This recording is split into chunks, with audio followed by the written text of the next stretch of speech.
आपने माँ के कई रूप देखे होंगे, फिल्मों में भी और रियल लाइफ में भी। माँ अन्नपूर्णा बन के घर का पालन पोषण करती है। पति मर जाए तो दिहाड़ी मजदूरी करके बच्चों को पढ़ा लिखा कर अफसर बना देती है। उसके बच्चों पर आँच ना आए तो माँ शेरनी बनकर दुश्मन पर टूट पड़ती है। लेकिन आज की कहानी में जो माँ है, उस माँ को कौन सी श्रेणी में रखा जाए, वो ये कहानी सुनकर आप ही बताना। दरअसल बात ऐसी है कि रात का वक्त था। एक माँ अपने 21 साल के जवान बेटे के कमरे के अंदर आती है। बेटा अभी सोया नहीं था, जाग रहा था, वो कुछ काम कर रहा था। माँ को अपने कमरे में आते देख वो पूछता है, मम्मी आप यहाँ, क्या बात है? लेकिन माँ कुछ नहीं बोलती है। वो बेटे की तरफ कुछ अजीब मस्ती भरी आंखों से देखते हुए अपने कपड़े उतारने लगती है। वो पहले अपना टॉप उतार कर एक तरफ फेंक देती है, उसके बाद अपनी बरा उतार कर फेंक देती है। लड़का भी बिना पलके झपकाए उसकी तरफ देखता रहता है। फिर माँ अपनी स्कर्ट उतार कर फेंकती है और इसके बाद वो अपने जिस्म पर आखिरी बचा कपड़ा यानी कि अपना अंडरवियर भी उतार कर एक तरफ फेंक देती है और फिर धीरे धीरे से आगे बढ़ते हुए अपने बेटे के बेड के ऊपर चढ़ती है और अपने बेटे को नीचे करके उसके ऊपर लेट जाती है। ये सुनने में तो किसी पोर्न मूवी की स्टोरी लग रही होगी, लेकिन ये एक सच्ची कहानी है, एक बहुत ही अविश्वसनीय कहानी है। और इससे भी ज़्यादा अविश्वसनीय है इसके बाद जो होता है वो। दरअसल माँ बिल्कुल नग्न अवस्था में होकर बेटे के ऊपर आकर लेट जाती है। तो ऐसी अवस्था में तो जो बिल्कुल बूढ़े आदमी होते हैं, जो बिल्कुल मरने की हालत में होते हैं, उनमें भी अरमान जाग उठते हैं। वो तो फिर भी जवान लड़का है, तो उस बेटे में भी उमंगे जाग उठती है। वो माँ को चूमने लगता है और उससे भी आगे बढ़ने लगता है, लेकिन माँ उसको रोकने की कोशिश करती है। लेकिन अब वो रुकने वाला नहीं होता है, वो रुकना नहीं चाहता है। वो माँ को पकड़कर जबरदस्ती अपने करीब खींचता है, लेकिन माँ उससे बचने की कोशिश करती है।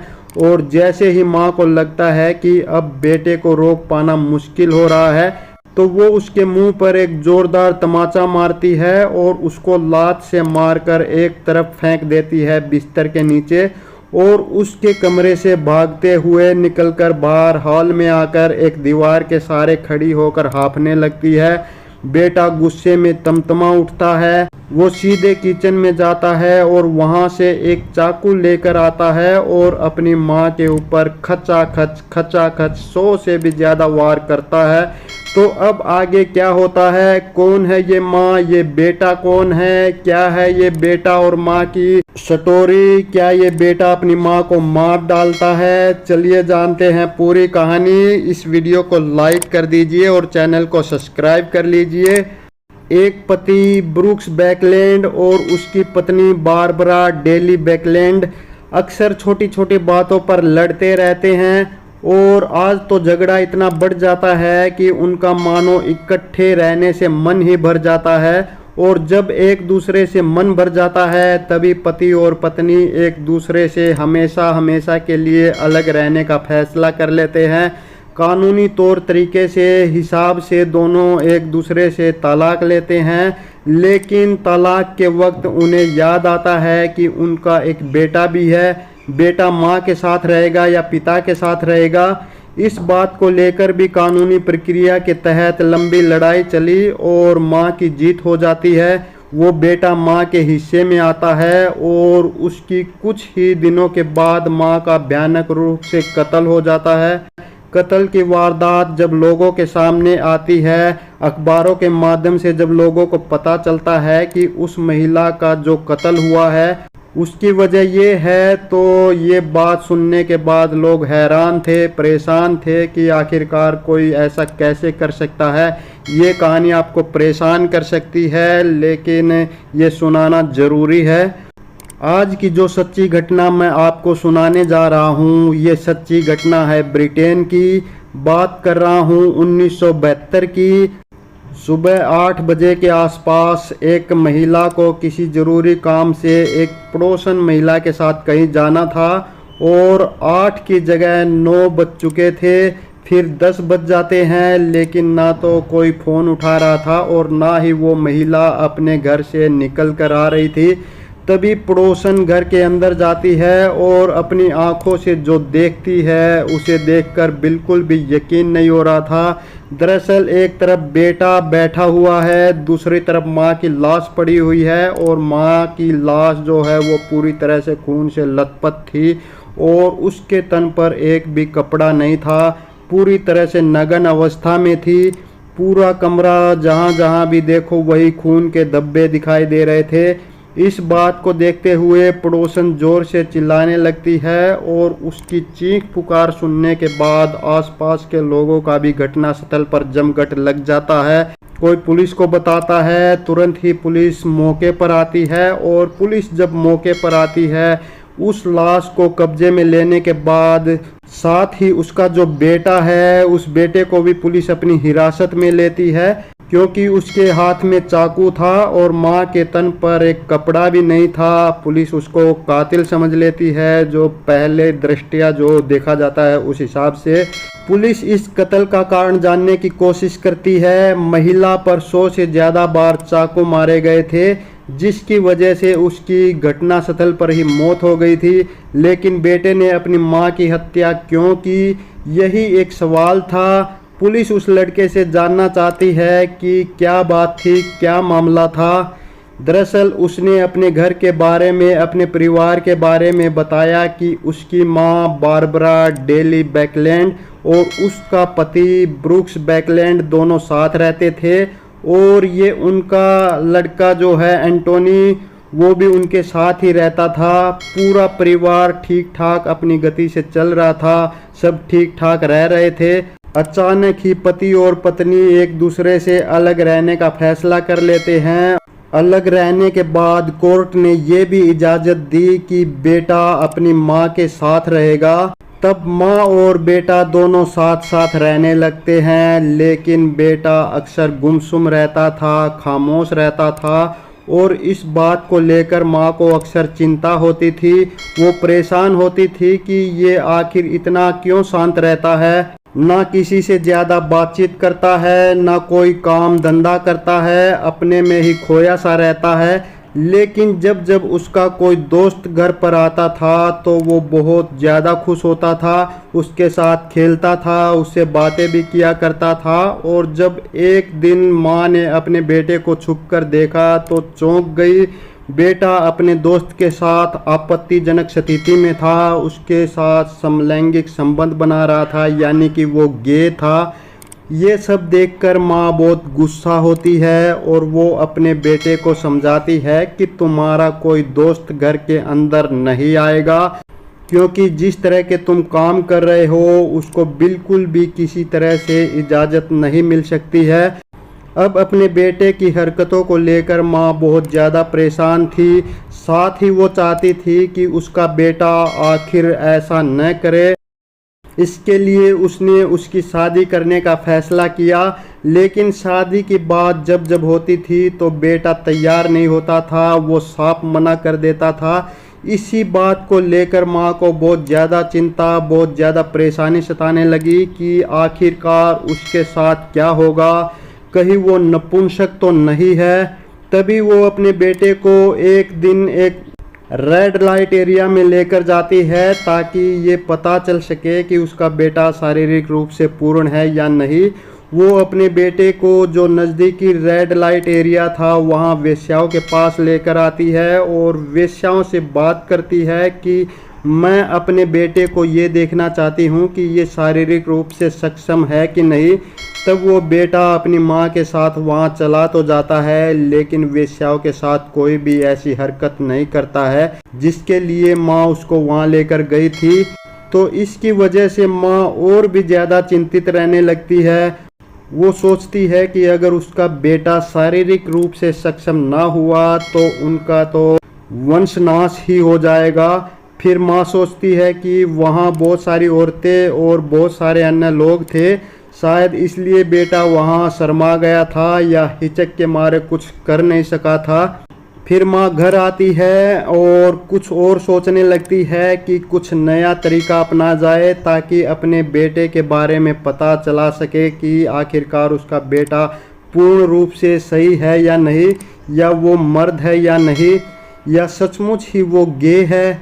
अब उसे अपने बेटे के बारे में तो पता चल ही चुका था, लेकिन वो उसकी मर्दानगी के बारे में जानना चाहती थी।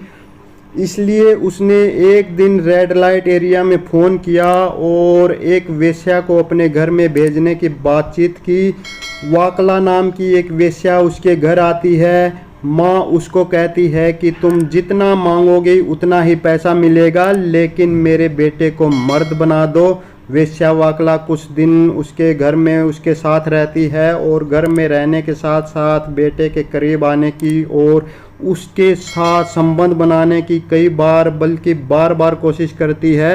वो नहाते हुए पूरी नग्न होकर उसके बाथरूम के अंदर घुस जाती है, उसको चूमते चाटते हुए उसकी मर्दानगी जगाने की कोशिश करती है। सारी रात नग्न अवस्था में उसके साथ उसके बेड पर सोती है और भी ऐसी बहुत सारी वो कोशिशें करती है, लेकिन फिर भी उसका जो बेटा होता है वो वेश्या के साथ संबंध नहीं बनाता है और माँ और भी ज़्यादा परेशान होती है। आखिरकार करे तो क्या करे। इसी तरह चिंता में कुछ वक्त और बीत जाता है। अब लड़के की उम्र 21 साल हो चुकी थी और वो अपने एडल्ट की उम्र को पार कर चुका था। इसकी माँ चाहती थी कि इसकी वो शादी कर दे ताकि उसका जो वंश है वो आगे बढ़ सके और वो उसकी अपनी ज़िंदगी, जो खूबसूरत ज़िंदगी है, उसको आगे बढ़ाए और अपने दोस्तों के साथ जैसे उसके रिश्ते हैं वो सब ख़त्म हो जाएं। लेकिन बेटे की शादी कराने से पहले माँ एक बार फिर से अपने बेटे की मर्दानगी चेक करना चाहती थी ताकि बाद में फिर कोई ऐसा जग हंसाई वाला काम ना बने।